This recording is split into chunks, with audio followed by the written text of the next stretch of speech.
So several colleges and universities are exploring different strategies on how to handle Thanksgiving break amid an uptick in cases nationwide. The University of South Carolina, Syracuse University, and Emory University are among those planning to end in-person instruction ahead of the holiday. The University of Missouri has told students to stay home until January amid a recent rise of cases in the state. On the other hand, some schools are advising students not to leave. Boston University is asking students to remain on campus and host Friendsgivings.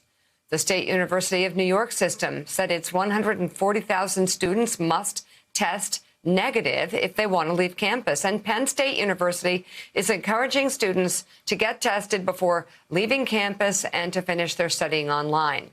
These Thanksgiving strategies come as a researcher from Ball State University found that thousands of students on spring break trips were responsible for community outbreaks earlier in the year.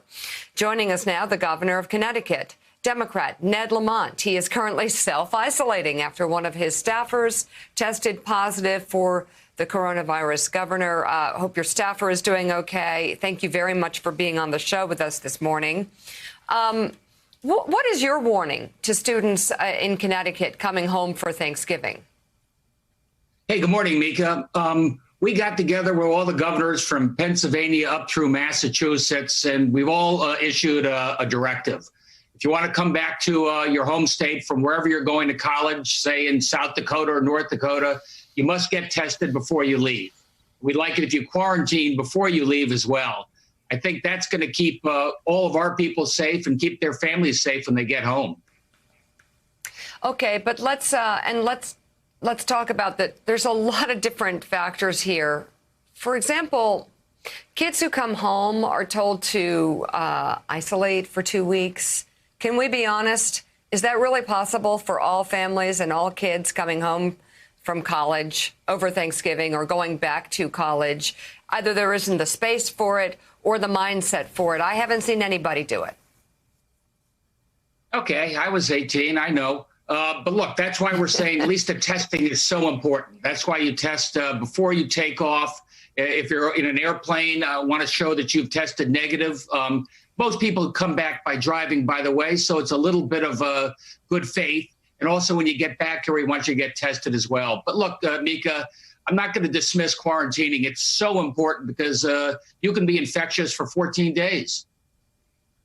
So here's the bottom line with that, though. Can we be honest? Testing. You can test negative and actually end up having coronavirus, but it doesn't show up in the test. There are false negatives, false positive. Also, it's too early in the virus. Testing is as sketchy as quarantining. It almost seems like the only thing that is possibly helpful on a uniform level is uniform mask wearing. Well, don't let the perfect be the enemy of the good. I mean, testing, especially true testing, makes a big difference before you leave, after you get here.